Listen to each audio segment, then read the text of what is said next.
What's up, guys? We're going to look at time of flight mass spectrometry, and we're going to focus predominantly on the theory now. We will touch on some of the equations involved as we go through, but that'll be a subsequent video where we really look at that. So essentially, we have unknown samples. We inject them into our machine.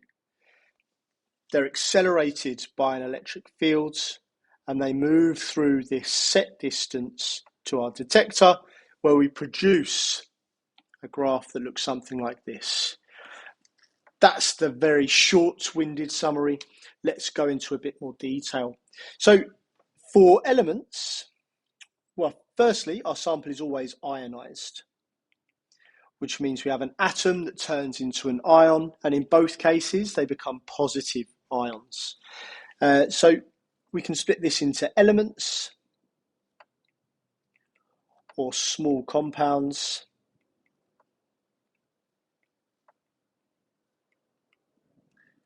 And then we've got a different technique that we use for large compounds.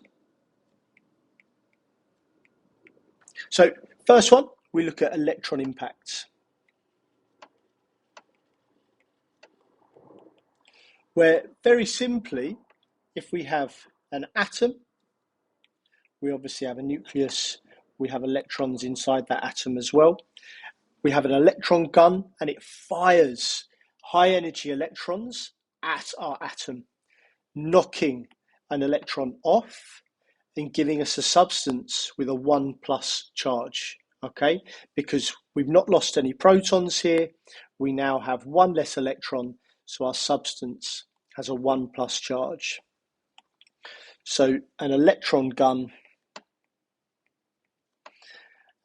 knocks off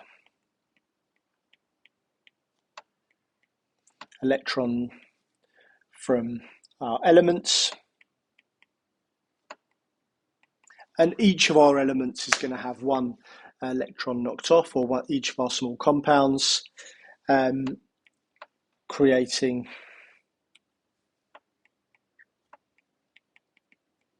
a 1+ ion.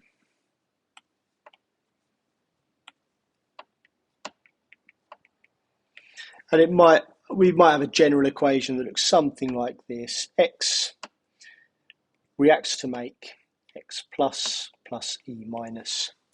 For our large compounds, we have electron spray ionization, where we dissolve our substance in a solvent, maybe methanol, maybe water.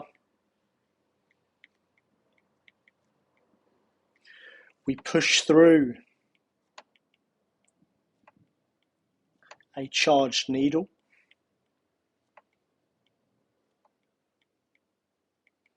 and this process adds a proton, adds an H+ ion.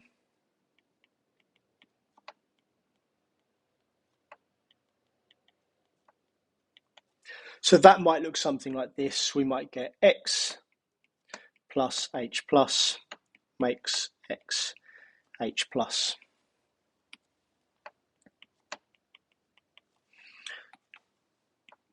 So our sample is ionized. Our next step is we need to accelerate it. So the way this works is we have an electric field here, and this electron field provides the push for our substances. So there we have an electric field,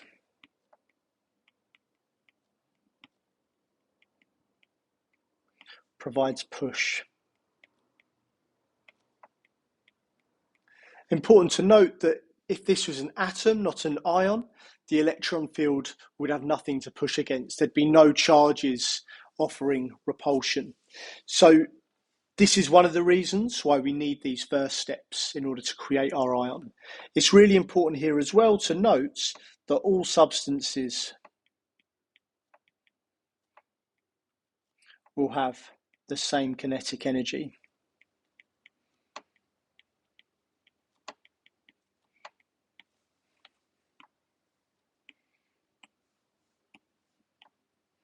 And what we'll look at next video is the sort of interplay of kinetic energy within this equation, K equals mv squared over 2.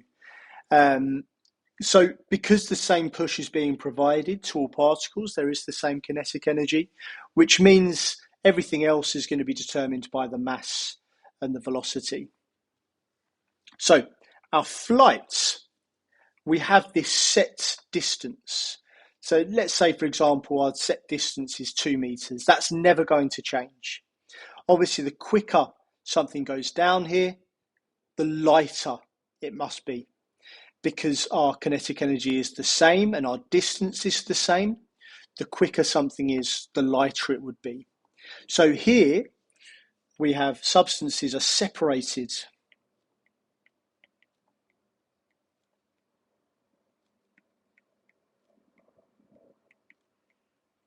based on velocity. Important for us to note here that distance is constants. Obviously, we've got the same machine, we've got the same distance there.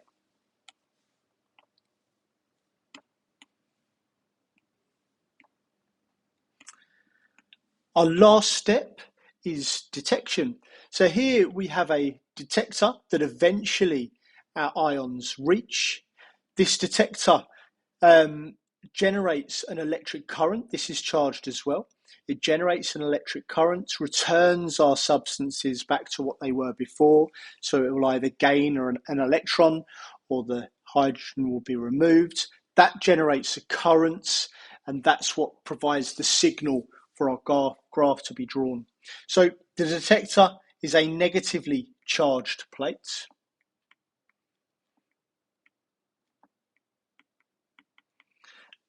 Our samples become discharged, our ions become discharged.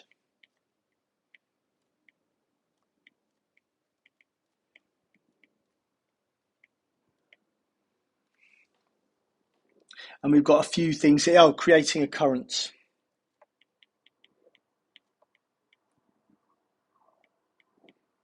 Couple of things, the bigger the currents, the greater the abundance.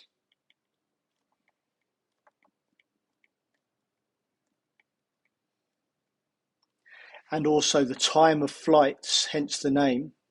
Time of flight determines the size of the ion.